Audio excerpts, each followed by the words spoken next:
I carabinieri della stazione di Porto Empedocle hanno deferito alla Procura della Repubblica di Agrigento due uomini di 44 anni, entrambi residenti a Palma di Montechiaro, ritenuti responsabili di una serie di furti ai danni di esercizi commerciali ubicati nei comuni di Porto Empedocle e Realmonte.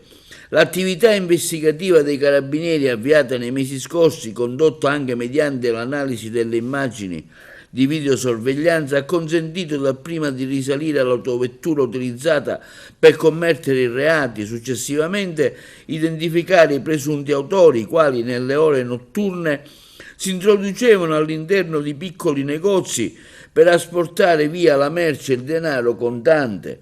Nel corso delle perquisizioni domiciliari effettuate con il supporto dei militari della stazione di Palma di Montechiaro sono stati rinvenuti numerosi oggetti in ceramica e un binocolo, risultati provenendo di almeno 3 episodi commessi tra maggio e giugno. La refurtiva è stata sottoposta a sequestro e sarà restituita ai legittimi proprietari al termine degli accertamenti. L'attività è stata coordinata dalla Procura della Repubblica di Agrigento.